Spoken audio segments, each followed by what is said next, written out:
Okay, so good afternoon, ladies and gentlemen. Thank you all for being here this lovely afternoon. It's my enormous honor to present Professor Candace Vogler today on behalf of Brotéria.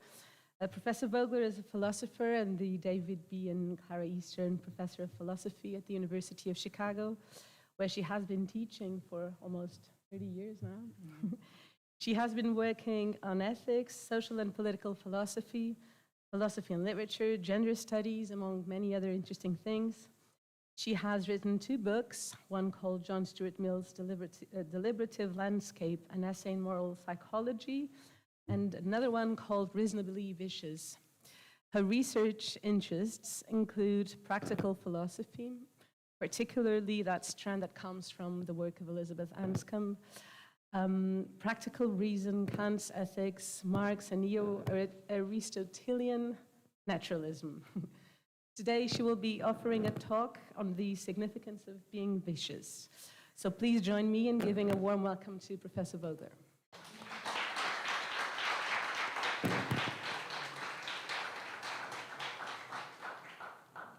Thank you so much. It's always funny to be going around giving talks on vice. It's a how-to. How to find meaning and significance in your bad character. Sorry. Okay. It's wonderful to be here, and let me see if I can do this so I don't get.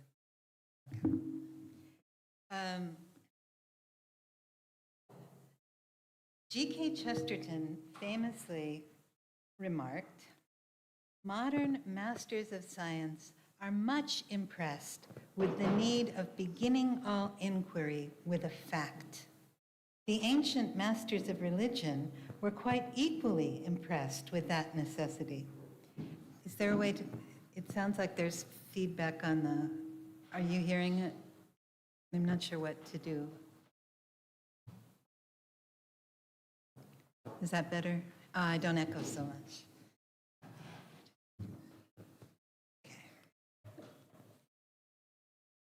Okay. Ancient masters of religion were quite equally impressed with that necessity.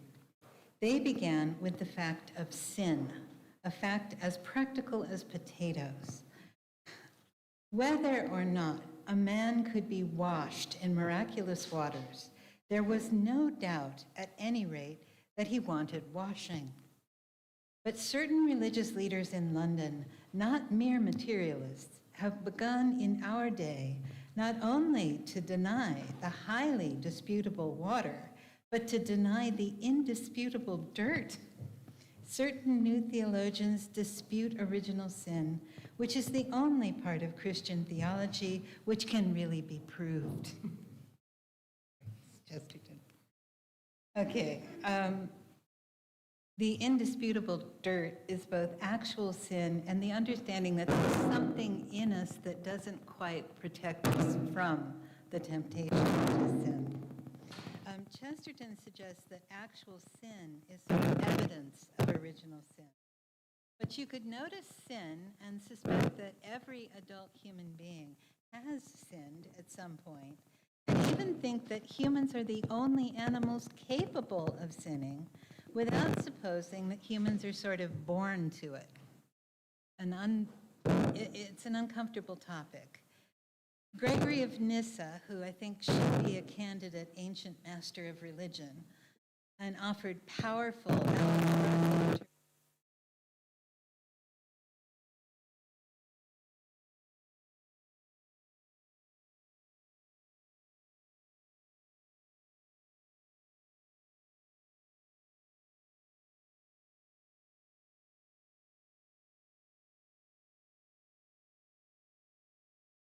forgiveness or salvation, and you know that in formulate.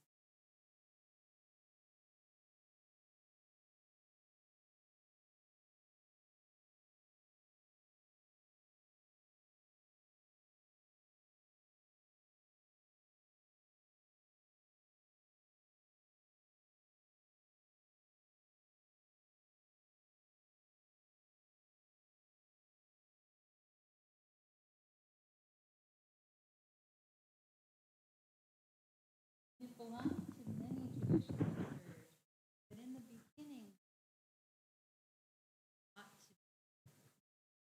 question, this involved, among other things, a sort of arrangement of our capacities.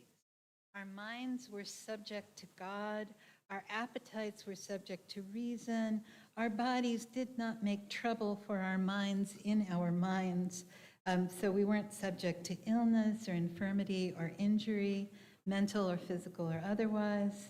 The first sort of ordering with the mind subject to God was taken to be the most important one. And the other sorts of order were supposed to fall from that in some way or another in these views. The human, the intellectual animal, was somehow created perfectly ordered. Now, I have long been of the view that although it's really common to describe this like happy condition in terms of the downward subjection, the mind is subjected to God, the lower powers is subjected to the higher powers, the body is subjected to the mind. The tendency upward is the more interesting one. Reason longs for God. Appetite and sense long to be reasonable. The body tends to its own health and harmony, ideally. And these inclinations are intact. That we somehow know better when we act against these tendencies, even though we may never meet an adult who is exactly as a human being should be in every way, is, I think, evidence of the depth of our natural attachment to some sense of how things should go for us. However far from us it may be, however inchoate or inarticulate the inclination may be, at core, I think, we want to be right with God and right with our fellow creatures and right with ourselves.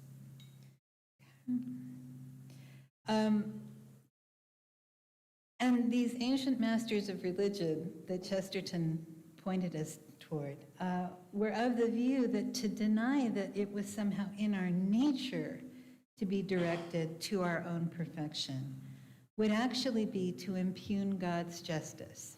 If God hadn't implanted in us a tendency to seek our own perfection in these ways and our own best ordering, that would have been an unjust creation, a wrongful God who just left us to our own devices. But the rational will, the will as governed by discursive reason, the seat of the kind of intellectual activity that an animal can have, took a fatal turn away from God, according to sort of Christian tradition. Now, I mean, I think you could argue that it's possible to read the whole of Genesis as a series of increasingly spectacular instances of turning away from God. I mean, it's kind of a recurring theme in that particular book, not just in Eden, but ever after. Anyway, and all of that is about sin. Now, sin is not the same as vice, although the two are not unrelated. For proper vice to actually take root in your soul, it's not enough to do bad things now and then. It's just, you have to make a habit of it. And I think it's easiest to see what that involves by actually starting in the other direction, from habits that are meant to make things go better, rather than the habits that are going to be my topic in the end today. So I'm going to start with virtue rather than vice, partly with the understanding that vice is a privation. It's an evil, and unless you have a sort of Manichaean or otherwise problematic idea that evil subsists, right, and it's just there, which I don't. I think it's incoherent to think this. It's easier to understand the good that is somehow impeded or made more difficult by vice than it is to just try to start by diving into the darkness, okay, however sort of seductive that might seem if you like horror movies and stuff. Okay, so Thomas Aquinas took much of the direction of his work on virtue from his understanding of Aristotle, but Aquinas had some advantages that Aristotle did not. Aquinas had Augustine as an important predecessor. And in Augustine, we confront an extraordinary thinker who was already intellectually and psychologically mature before a conversion experience altered his understanding of good and bad in human life fairly dramatically. Now, although Aquinas recognizes the importance of childhood moral education in the cultivation of virtue, he can't hold that things are going to be pretty well set for us by the time we're young adults. Augustine happily prevents him from being able to believe this. In addition, the cast of variously morally exemplary figures available to Aquinas included a great many saints who were neither especially privileged nor especially intellectually inclined. Very few were the cherished sons of undeniably noble men. Finally, think about Mary, for example. Very far from an Aristotelian gentleman was Mary, and yet we're supposed to be able to learn a lot from her.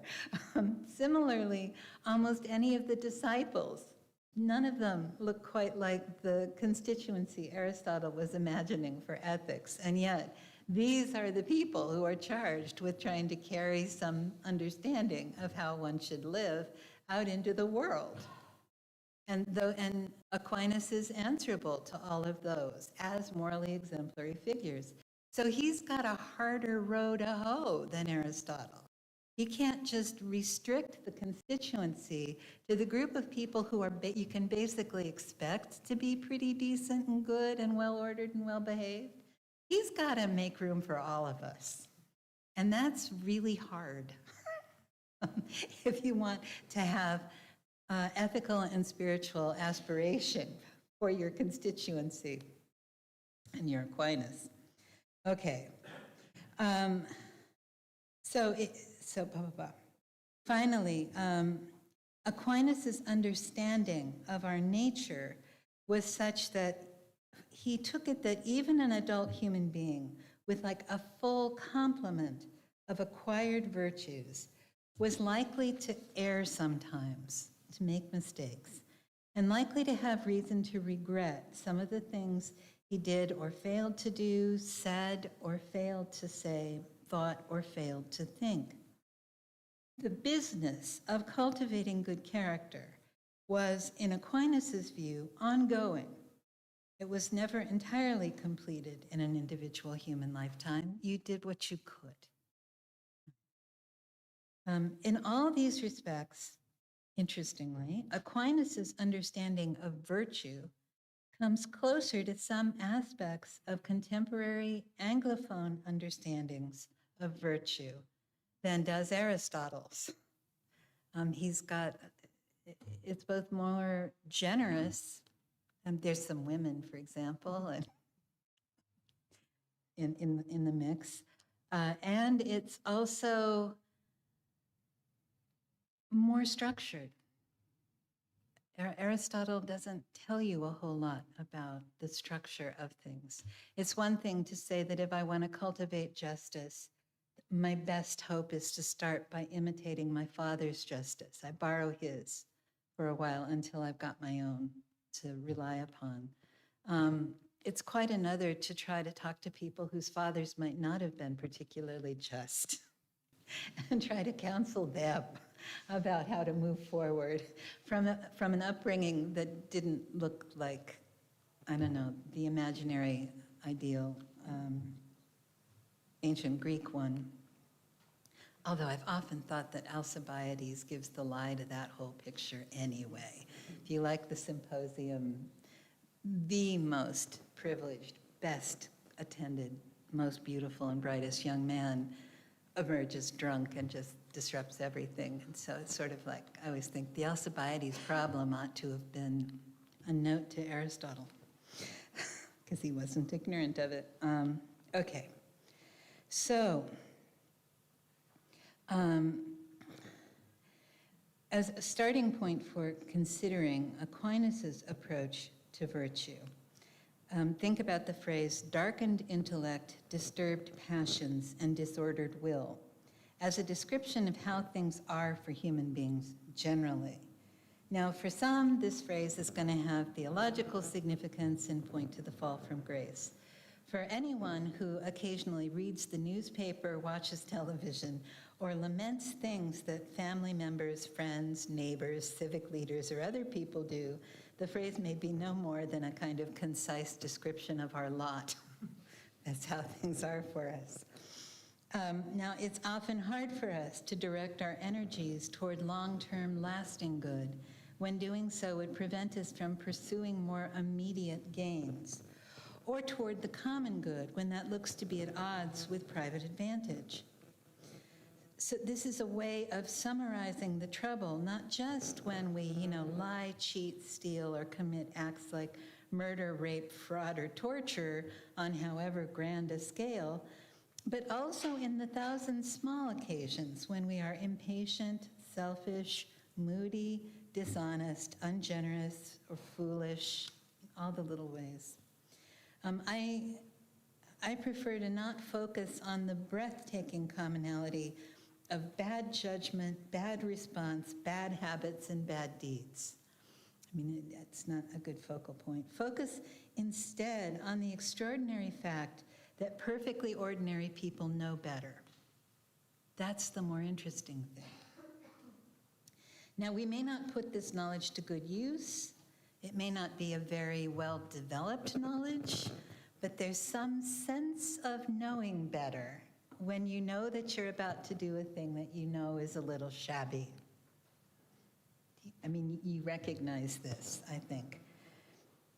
Okay? And because we know better, we also know to be struck by our fellows' patience, kindness, justice, honesty, and courage, by their good qualities and their excellent deeds. We know to be really struck by these. Now, given that you can notice the descriptive adequacy of the phrase darkened intellect, disturbed passions, and disordered will, without adverting to revealed knowledge about God's acts, the fact that we know better should be striking. Now, I suppose you could object that this is a merely conceptual point. The phrase is about privation. It's not possible to understand a privation without trying to frame some account of the good that is blocked, impeded, or otherwise made less by privation. So perhaps people are just picking up on the implicit contrast. That could be. And picking up on the implicit contrast could even be how we know what to criticize in others and what to criticize in ourselves, picking up on the contrast. Anyone who has deployed such material self-critically will understand the peculiar form of apparently self-generated humility that comes of vivid appreciation of her or his own failings. The obvious way to make sense of this experience is to suppose that we are not utterly benighted. Some spark, some bright corner carries an understanding of the way in which we are, frankly, a mess. We are a mess by carrying some sense of what things might be if we were well-ordered. Assuming, as seems plausible, that none of us has much experience with an entirely well-governed human being, we should be at least as struck by the fact that we know better as we are by the fact that we fall short. Now, for Aquinas, cultivation of virtue helps to remedy some of the disorder in our lives. It's a corrective. And even though very few of us will develop harmonious, reasonable, practical orientations directed straight at good, with or without a whole lot of discipline and training, Aquinas, like Aristotle, takes it that we're somehow drawn that way. Fundamentally, we seek to pursue good and avoid bad. And that's why we have it in us to work to improve ourselves in the first place. Now, Aquinas thinks that he's taking from Aristotle an account of 4 acquired virtues that are sort of the principal virtues: practical wisdom or prudence, justice, courage, and temperance. I mean, this framework is actually coming from Ambrose, but he's picking up on every place that Aristotle mentions one of the 4 as part of pulling together raw material for an account. Aquinas spells out in some detail why these are cardinal virtues and how we need all of them to act well without impeding ourselves. In following Aristotle broadly, Aquinas takes it that virtue brings the full and appropriate actualization of human power, one that allows for both the upward inclination of passion and appetite toward reason and the downward governance of passion and appetite by reason, sort of actualized in overall pursuit of good. Michael Pakaluk puts the point this way, quote, "A virtue is a trait that makes someone such that his activity, what he does, what he is responsible for, is reasonable. But there are 4 basic types of such activity. This thinking itself as practical and directed at action, his actions, ordinarily so called, and how he is affected. This last category splits into 2, Aquinas thinks, on the grounds that acting reasonably in the realm of the passions involves regulating both the passions by which we're drawn to something and the passions by which we are repulsed from something. These are the 2 sorts of these 2 sorts of passions imply 2 sorts of tasks or achievements, which the ordinary distinction between the virtues of temperance and courage confirms." Okay. And Pakaluk, beautiful, clear. Aquinas' account of virtue relies heavily on these points. Justice, for Aquinas, is a virtue of the will directed at extramental actions, primarily those concerned with giving each person his due. And we've got temperance and courage is directed at, passions, okay? And we've got practical wisdom as the good thinking. Jean Porter underscores this point and urges taking its full generality seriously. She writes, quote, "As a virtue of the will, justice is the only cardinal virtue which directly concerns the distinctively human capacity for rational desire.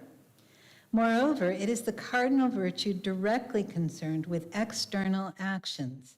As such, it includes most of the norms of non-maleficence and respect for others." Close quote.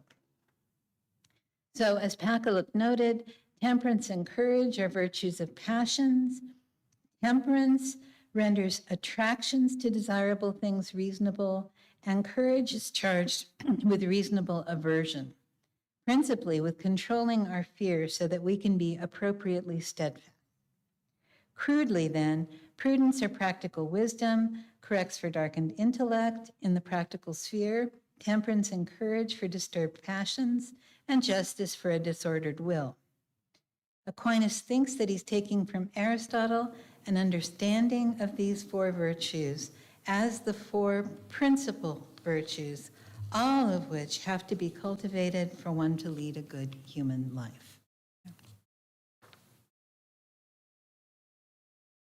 Well, that's lovely. But how is it that we fall away from this sort of order that acquired virtue can help lend to our lives? And why should it matter that we do? I mean, what's going on with all of that? If we are, as Aquinas and Augustine insists, oriented toward good, and if we even have something in us that will sort of murmur against evil when it lifts its head to beckon us, how can we wind up vicious? How does that happen? Now, Now, even though there's this kind of, dash and excitement that's associated with, being bad, that seductive edge of temptation is going to show itself to us as somehow good. Right? It's got to wear the mask of something good in order to actually get us to pay attention to its apparent shininess. Okay? Let's see. And to promise some good, which vicious things do, the lure has to be onto something that is somehow generally actually good. Right? It's not just that, oh, wealth. Yes, some people think that would be excellent. I don't see it. No, it's that wealth is actually good. It's good to have, it's good to use appropriately, it's good, it's tremendously important, and so on. Or lovely things to eat and drink. I don't know why anybody goes for that. No, of course, it's genuinely good, right? And to be able to enjoy it in company is even better, right? This is really good stuff, important in human life. Sensual pleasure, intimacies, those kinds of congress. Yeah, it's really good. It's got a place, an important place in human life. It's not that people who are after these things are somehow making a huge mistake about what might be worth trying for. They're not mistaken,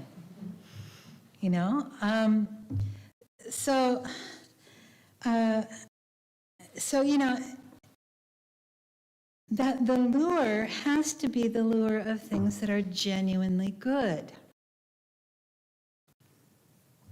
I think.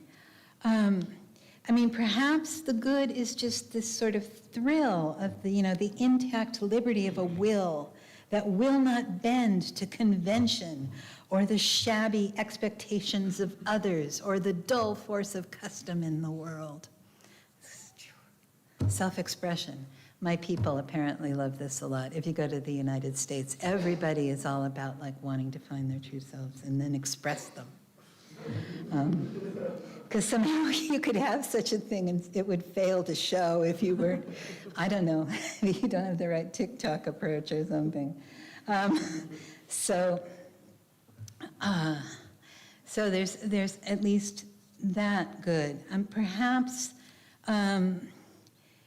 it's just the wonders of, perhaps it's just, the sort of undeniable sensual pleasures.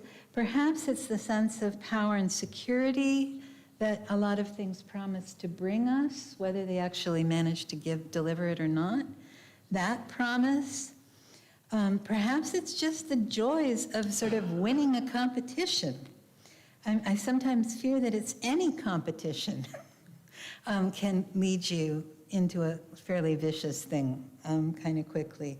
Just a popularity contest, for example, or a fight over territory, or an effort to gain status, something like that. Winning in these kinds of ways. The lure of that. It's not that it's bad to win. It's great to win. It's not good to win by whatever means are imaginable or even necessary. Right? And so on. All of these are genuine human goods. By Aquinas' lights, what happens in the sort of corruption of character at issue in vice is that our pursuit of an attachment to these goods is disordered. It's out of whack, it's out of balance in some way. So we kind of get ourselves off balance with an overly strong attachment to something. That's actually good, it's really good, we're not wrong, but the quality of our attachment is problematic. The president of the airline I fly on all the time is very fond of saying, we always put people over profits, suggesting that airlines that put profits over people are thereby bad airlines, vicious airlines, not good airlines, not like our airline, which puts people over profits all the time, although they make really good profits. There's limits. But the thought is that the attachment, the quality of the attachment is off there. So we can get ourselves off balance and prevent ourselves from straightening up by being attached to these goods in ways that lead us to let things slide in our effort to secure whatever looks like it could count as giving us a comfortable share of whatever good it is that we're seeking. Okay. And what that looks like to various people changes, is tremendously variable, of course. Sometimes what looks to a lot of people as a fairly modest share is actually, in the life of a particular person, extraordinary and out of whack. Okay. So it might be that I'm not trying to live a luxurious life. I've got a fairly modest life and so on, and I just really want to keep my fairly modest life going. And it somehow occurs to me that in order to keep my fairly modest life going, the easiest and most efficient means would be through some way of trying to increase my fortune that is actually pretty problematic. I live on the south side of Chicago. This happens a lot in my neighborhood, where it's not like anybody is sort of living in a luxurious mansion-like place on the Gold Coast or something, or even in the suburbs. They're living pretty modest lives, but just will go in bad directions, just trying to maintain a modest life under the conditions that they're faced with in the day-to-day way, if that makes sense. So it's not just, gosh, that Donald Trump, he let everything go in pursuit of wealth, that wretched man. It could also be that my neighbor who's letting something slide just for the sake of trying to maintain a fairly modest way of life could be pursuing what looks like a fairly modest share of wealth in a way that winds up being vicious and corrupting. So it's not like you can tell what counts as an inordinate attachment or a wanting that's too much or something like that just on the basis of some objective measure of what it is to have the right amount of something.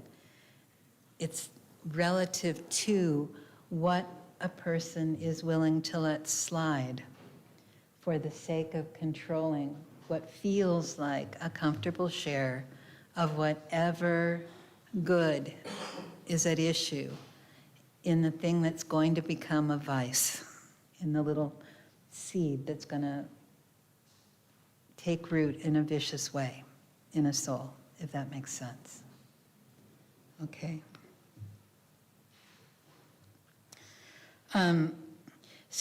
So his thought is that what happens is that you've got people who are rightly directed to good and away from bad.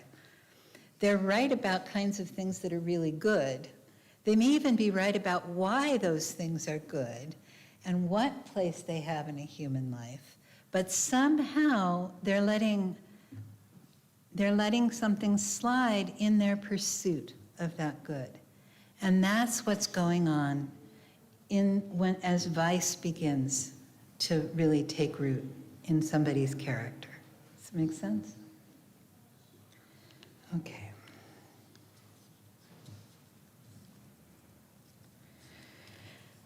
Okay.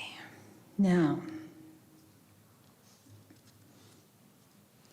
I've talked a little bit about, so obviously the things that you are letting slide are things like the things that are supposed to be well-ordered by temperance and courage and practical wisdom and justice. Those are the kinds of things that you're letting slide, are the kinds of action, the modes of response, the qualities of attachment, and so on, that are given their right place by those virtues. Does that make sense? So, and you might, so why does it matter if you let things slide in this way?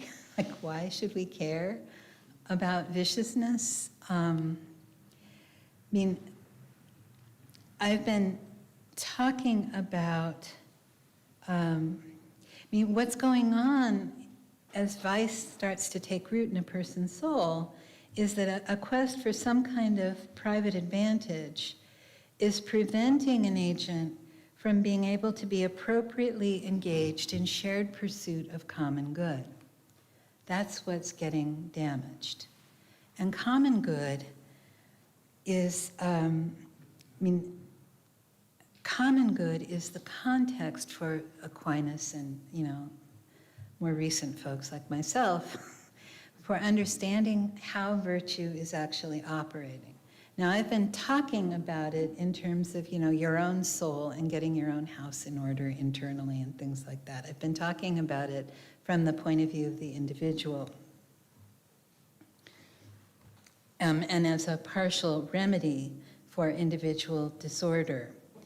But there's really no such thing as a perfectly idiosyncratic virtue. There isn't like the special Candace virtues that it's my job to cultivate, and then there might be other virtues, right, and that others have them. No. Virtue is what it is because it fits a virtuous person for shared pursuit of common good. And my virtues, if I have any, help balance me as an individual and fit me for a shared life with my fellow human beings. That's what these traits actually do. Okay. So in that sense, even though, especially given that I've tied it to, thought about being right with God. If you need this in order to be right with God, it may seem like, well, obviously it's to your advantage to be right with God. You want to pick your enemies carefully. God's a wrong one to go for. You don't want to be on the wrong side of that one if you can possibly avoid it. There's that kind of individual advantage. But more generally, the thought is that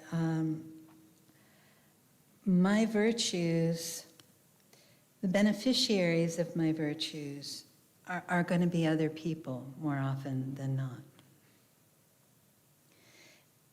And how their good is at stake in my character is a little peculiar. How common good is somehow at stake in my character. Now, it's easy to see that you'll have reason to be glad of my candor and my tact if you rely on me for counsel. My good character is directly good for you under these circumstances. Similarly, if I owe you money, my fidelity will be good for you, so I'm likely to repay what I owe you. But that's not the usual way things go. It's not usually that sort of direct benefit that individuals are getting. And you can't think of common good as somehow the aggregate of individual good and shared participation in the common good as the kind of buildup of little excellent moments for other people that result from my having to have, some share of virtue.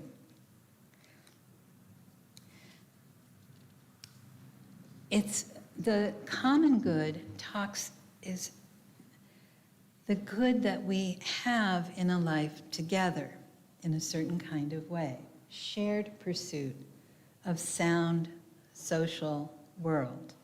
And so these virtues are things that suit us to live well with one another, if that makes sense. Okay?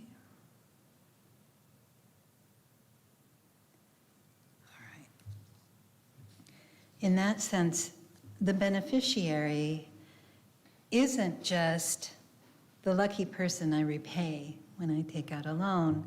The beneficiary is the people who get to have something like an economy, which would not be possible without people more often than not doing their word. Right. And that's nothing that my individual good bill-paying activity all by itself could produce or support. It's a more general good, that there should be such a thing as an economy. And I say that even though I understand that the economy is rightly open to a lot of criticism. The way that economic life goes on is rightly criticizable in all kinds of ways. But the having of a way of organizing material pursuits collectively and reliably is a great good thing.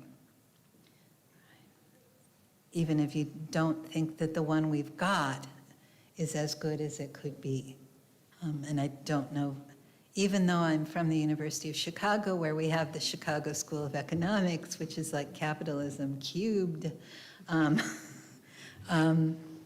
even those folks don't think that all is as it should be in the economy that we've got. You don't have to think that all is as it should be to suppose that the having of an economy as a distribution mechanism and as a way of providing goods and services across people is a very good thing. Okay. Yeah. Okay. And again, not because of an aggregate of personal and private good, but because it belongs to us to be dependent on each other in so many ways throughout our lives. And we're fundamentally social beings. So what these virtues do is fit us for living with one another in a way that's peaceable and prosperous, ideally, and pleasant, also pleasant and beautiful and filled with opportunities for really lovely things, some of the best parts of the life of a human being we have in society with our fellow human beings. Right? And cultivating virtue is a way of trying to make myself a fit participant in all of that. So one of the prices of vice is that I'm undoing or eroding my own capacity to be with you all in a way that's good, to interact with you in a way that's honorable or upright or decent or kind or generous or even witty and amusing or something, but good. And so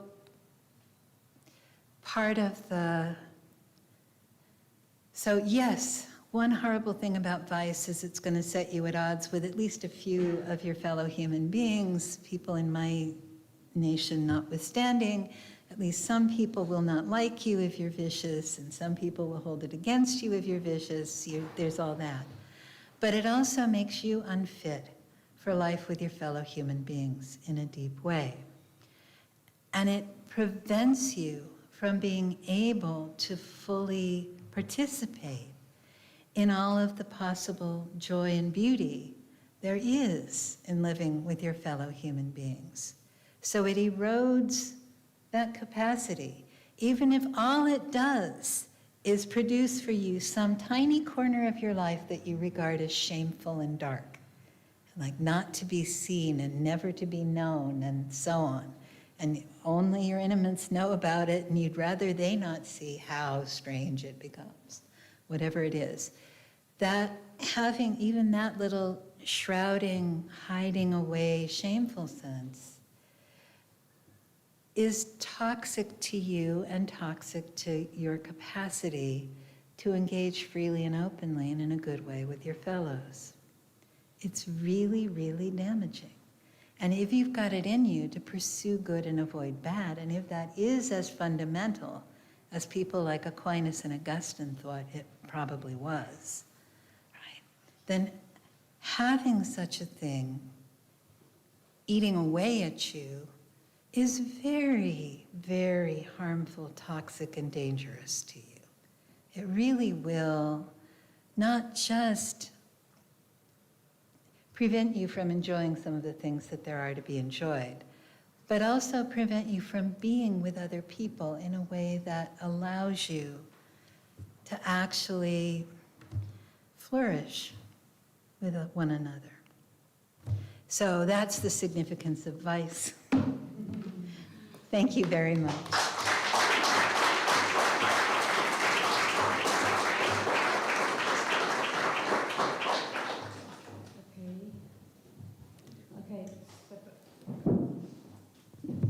Okay, so we have time for some questions now. Just raise your hand and wait a second for the microphone. We have 2 questions over there.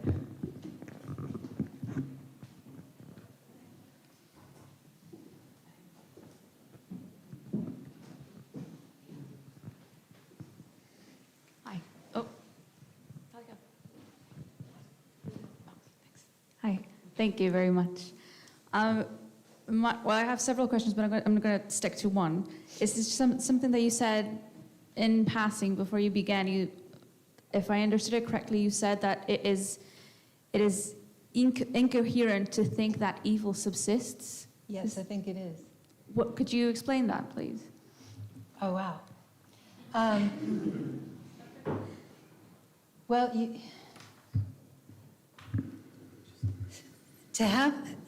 to identify something as an evil is to identify it in relation, inevitably, to some good. Does that make sense? So,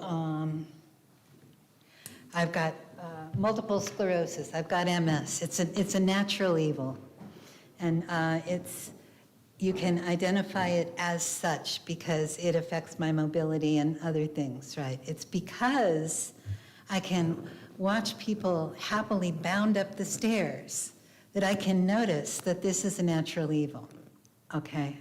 Moral evil is kind of the same way.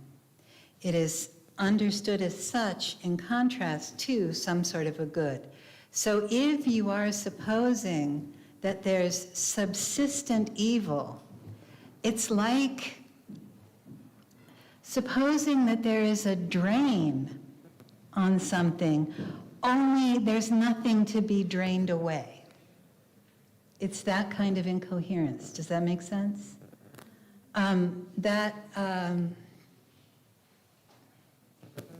One of the interesting things about human beings is that we invent all kinds of new goods all the time, right? And no sooner is one of them out and available than people find some way to exploit it and abuse it, right? They can't do that without the good being in place. That's what makes possible the exploitation and the abuse, okay? So it's in light of the good that you can see the privation or the evil. Now, to suppose that evil subsists isn't just to suppose that we can't quite keep it up there and intact. It's to suppose that something that's a negation has subsistent existence. It's metaphysically incoherent. That's what I think.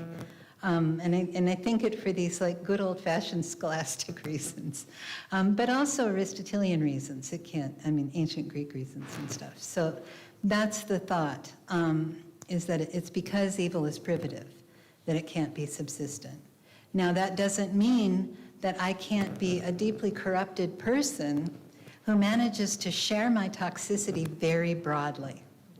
And you could regard my presence in your life as subsistent evil. It's like, no, just any brush against Vogler and you know things are going to go badly.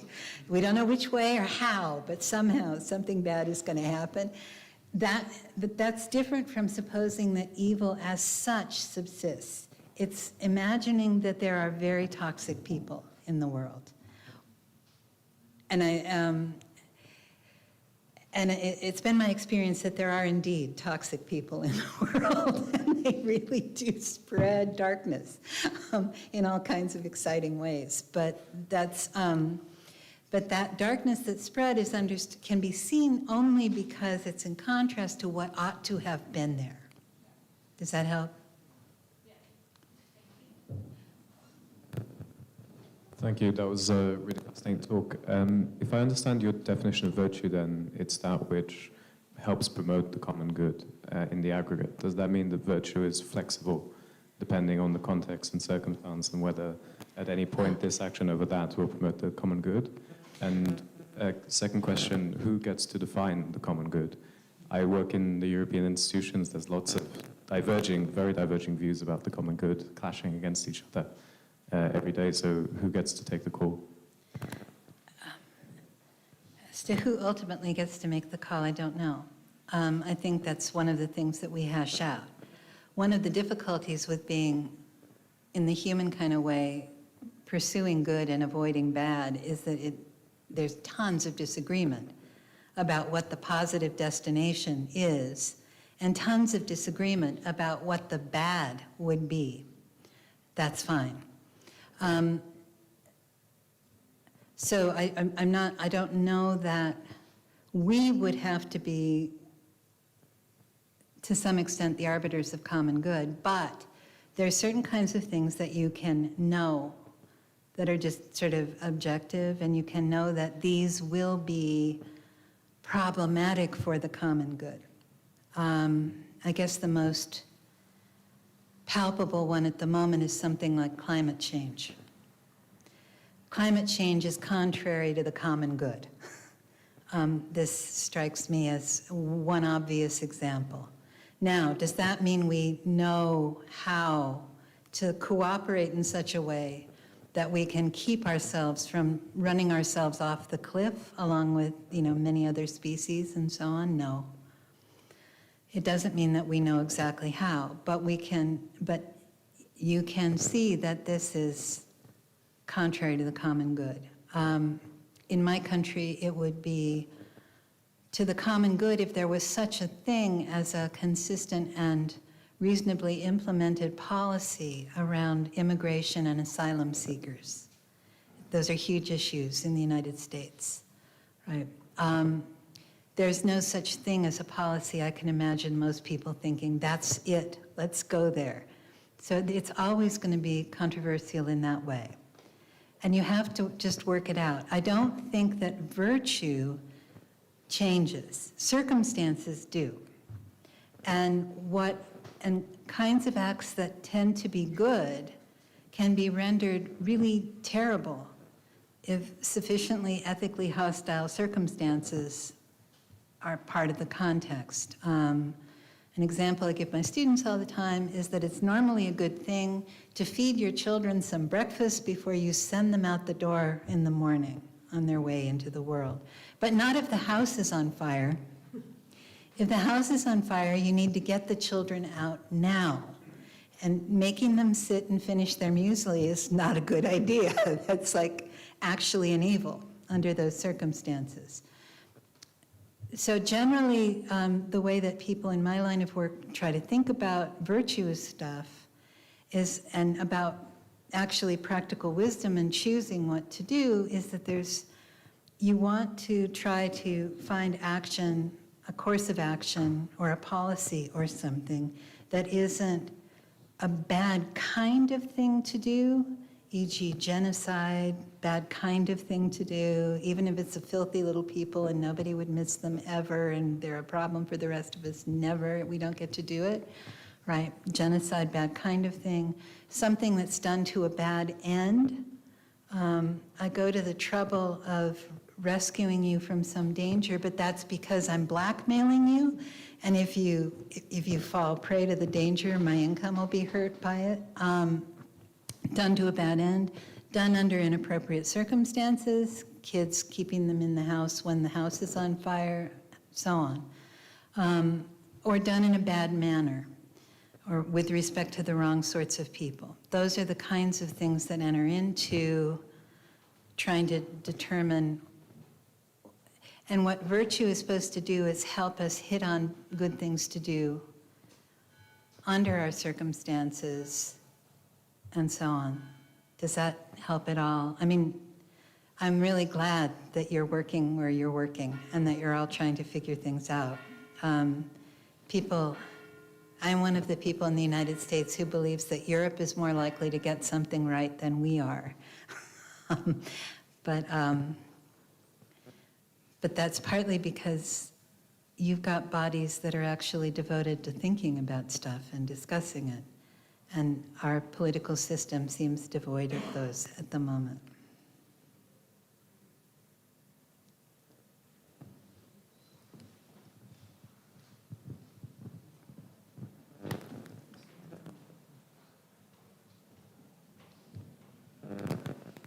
Thank you so much for the talk. I'm also from US and love to get your help to understand some of the processes in the US from the perspective of you just said. And in particular, this week was quite striking in terms of congressional testimony for President of Harvard, University of Pennsylvania, and MIT, where then the president of University of Pennsylvania had to resign, but then the Harvard board maintained confidence in the president of Harvard. How do we think about both the testimony itself, the two different reactions, and the context? I think there is. I'm struggling with that particular. It's always nice to get a really simple question. No, I mean, I think my own sense is that a lot of the controversy comes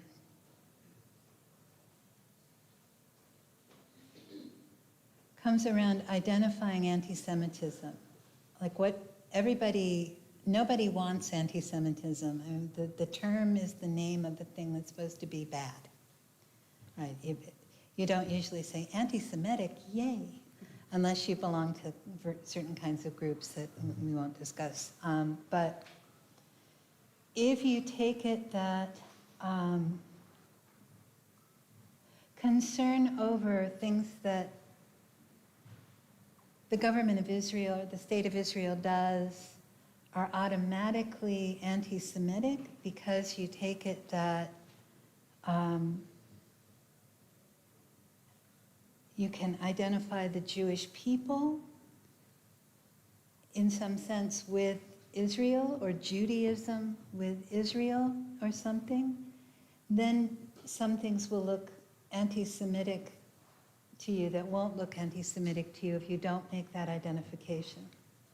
So if you insist on a separation between Judaism and Jews and Israel, and that, of course, these are not unrelated, right? But they're not the same, then it's easier to understand how a lot of Israelis can object to things that the state is doing, and how you could have concerns over state policies in Israel without believing that somehow there should be no Jews, Jews shouldn't exist, Judaism is problematic, something like that. So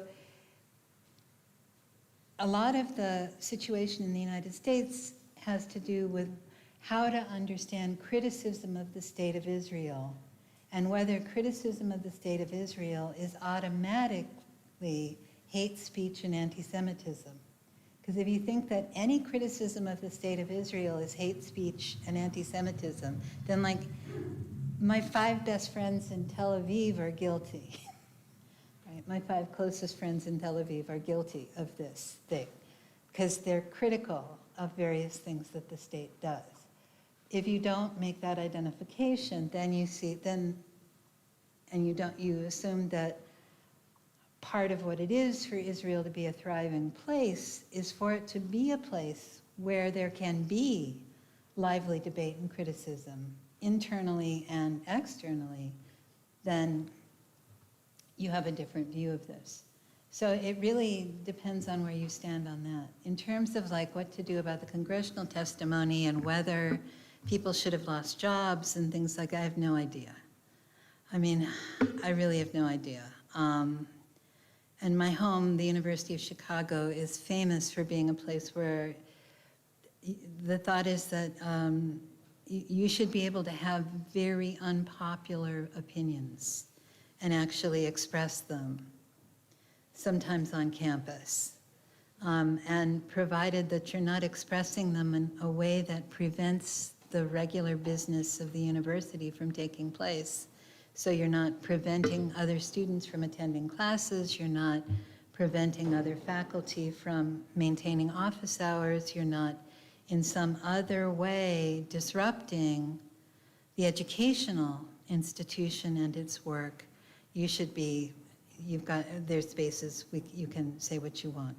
And of course, there's huge criticism on my campus at the moment because there was harsh action taken against a group of people who were protesting things that Israel was doing in Gaza and occupied a building and prevented people from being able to go to class, and so violated those policies and didn't make their protest in the place they were supposed to. I mean, it's a big thing at my university at the moment.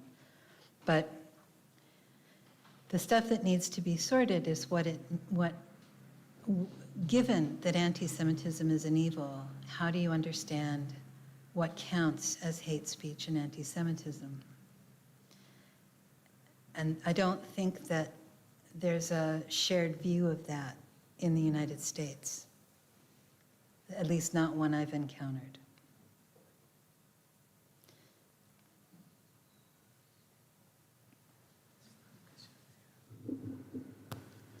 Professor, thank you very much for your lecture. I'd like to ask you two questions. First of all, I was very interested when you mentioned, correct me if I understood it incorrectly, but I thought you said that when we are vicious or sinning, often we are doing a wrongful appreciation of a good, or we are disorderly attached to a certain good. I was thinking about Augustine's description of stealing the pears. Stealing the pear. And he explicitly says that he loved that deed because it was bad, because it was ugly. So I would like to ask you if it is possible to wish for something or to desire something because it is bad. And second... Go ahead. I mean, I thought I actually... keep going. So, second question. You talked a lot about the potential direct and indirect impact of our virtuous behavior for society as a whole. But no, I said for common good. That's for common good, matter. yes. But in a certain way, the political community precedes us. We are born into a political realm that is already formed, and it shapes the way we see the world. I was thinking about Hannah Arendt and the banality of evil, the possibility that we live our lives in a very virtuous and ordered way, but we are complicit with very wrong things that are happening in the community sphere, because we have a certain blind spot towards those things. So I was wondering if you could talk a little bit about this. Thank you. On Arendt, I'll just say there is such a thing as culpable ignorance. You can be culpably ignorant of something. So there can be a thing that you need to bother to find out about, just as a moral agent, and you just as soon not know. That's vicious. You're putting your own comfort ahead of your civic responsibility and your moral responsibility, because it's inconvenient to ask a question or really investigate something that's being done in your name in some sense, or that you're participating in. In terms of Augustine and the pear,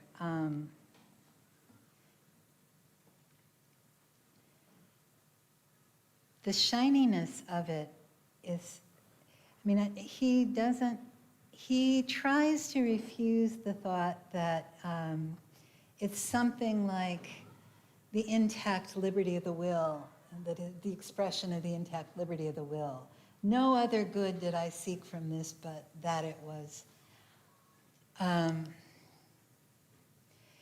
that's kind of like Milton's Satan, evil be thou my good, or something, where it seems very clear that it's the intact liberty of the will and its failure to submit that is the good that is being celebrated there. It's pride, at least for Milton's Satan, it's pride. And I'm not sure that it's not from little Augustine and his pair. I'm not sure that that isn't another instance of pride.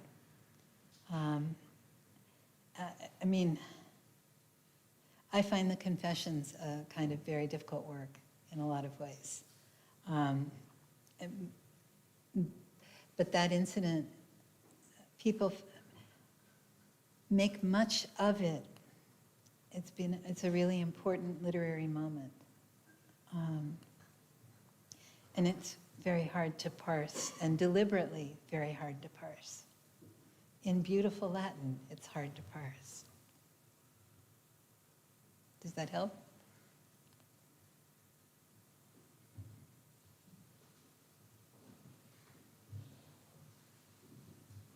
Yeah, good day, and thank you for this event and sharing your thoughts and knowledge here with us. So my question is about: is there any circumstance, or generally, is there an acceptable level of being vicious in any circumstance? For instance, in response to another evil, or something that you perceive as being a threat.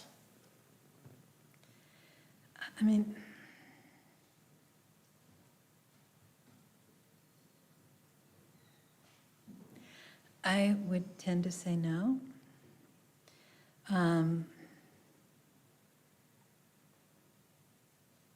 But of course, possible exceptional cases are things like lying to corrupt authorities under certain circumstances where you're telling strategic lies for the sake of protecting other people, something like that. A little bit it depends on what it is you're proposing to do and what good it is you think you are promoting by doing it. But I don't think that, I tend to, for various reasons, think that there are some kinds of things that are never good to do and never okay. And so there are lines that are never to be crossed. And where you draw those lines may vary. My current crop of students, the clear, bright lines are rape and genocide. Never okay to rape somebody. Never okay to target a people genocidally. Never, never okay. So the average undergraduate at the University of Chicago, those are two moral prohibitions they recognize. They're part of traditionally murder, traditionally, things that violate precepts of the Decalogue are supposed to be no-nos for people like Aquinas. Lying, not okay, really not okay, ever. Augustine, the battle between Augustine and Aquinas over lying, extends to things like telling jokes. If you say a thing to get a laugh, which you know to be untrue, right? How do you differentiate this from a lie, which we know to be sinful? There's actually a huge discussion on this kind of point.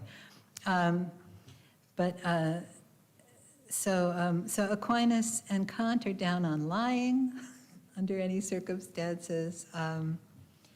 But if it's actually vicious conduct, then it aims to actually impede, distort, prevent or in some other way damage good.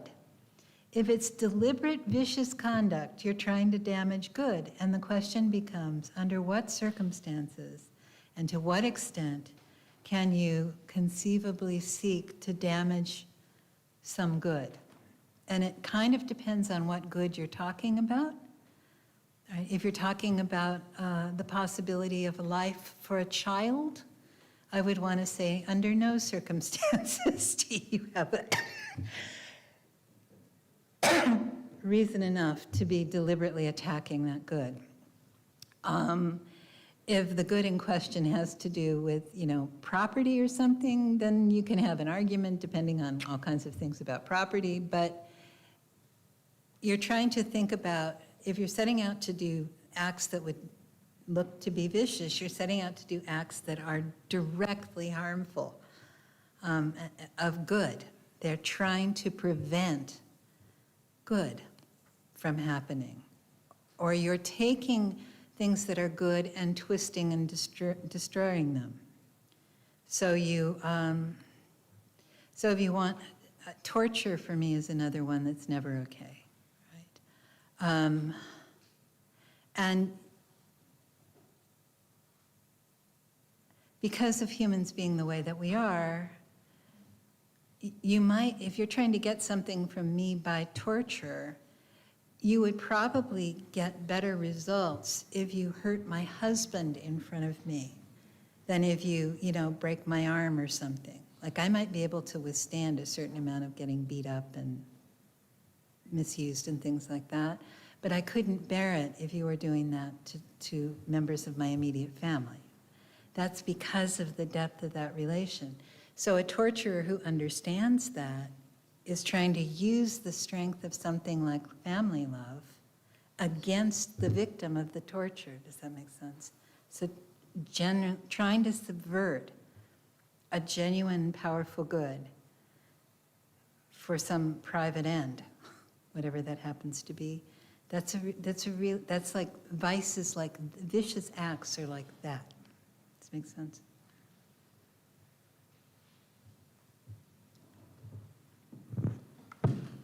Hi, hello. Thank you for being here with us. It's an honor to hear you. In the last months, I've been studying and working about Alasdair MacIntyre take on virtue ethics in his book, Dependent Rational Animals. In his work, he acknowledged that for us to develop virtue ethics, we need to acknowledge that we are dependable of others too, and that the virtues that intervene in that in our process to develop as a human beings are the virtues of I acknowledge dependence, and that comes from the relation with the other. In the same way, do you think the vice is also something that we develop in relation with the other? And a second question, a little more simple, I hope, is I saw a lecture of yours on YouTube, and you talked about the higher good and the common good, and you make these exact movements.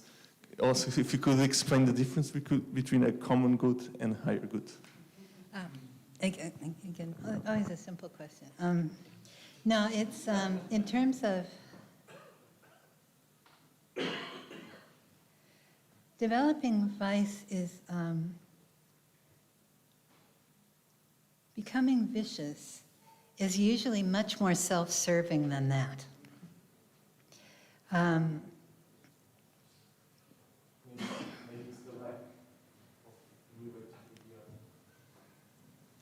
I don't.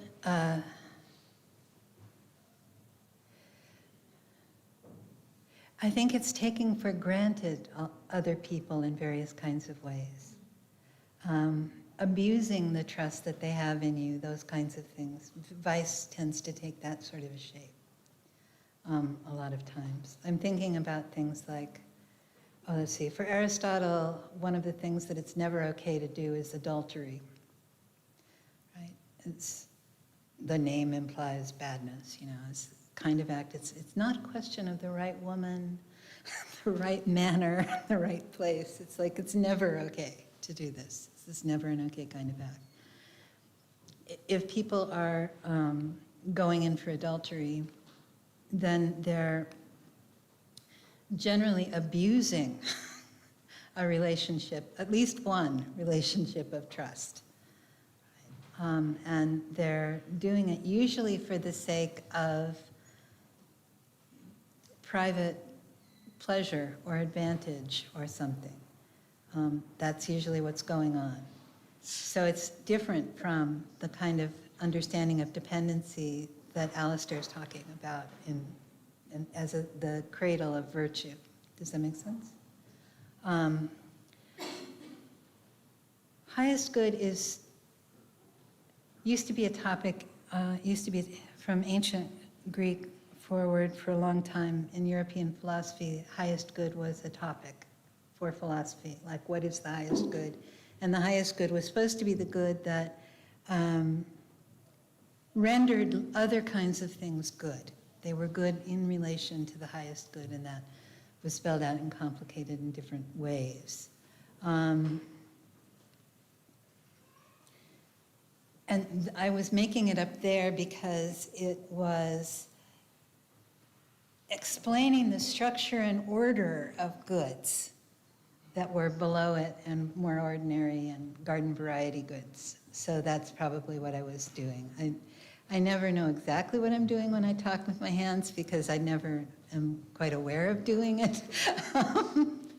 Although I think I do it a lot, but that would be the kind of thing. So for example, for Immanuel Kant, the highest good is happiness in proportion to virtue. And there's all kinds of things that he thinks we have to, all kinds of practical postulates that we have, 3 of them actually, that we have to accept in order to make sense of our own practical reason and practical orientation in light of this being the highest good. And the thing about the highest good, as is so often the case in European philosophy, is it's not achievable by human means. Like we can't actually attain the highest good. So for Kant, belief in God is necessary because the highest good has to be practicable, and the only agent that could make it be so is God. And so you're committed to belief in God if you're a rational being, a finite dependent rational being in Kant, because that's the only thing that could make the highest good realizable or actual. And you need that to be the actual, you need the possibility of its actuality in order to make sense of practical reason at all. I mean, in his extreme moments, he thinks that, which is kind of amazing and beautiful. We love the second critique. But that's kind of like the highest good talk.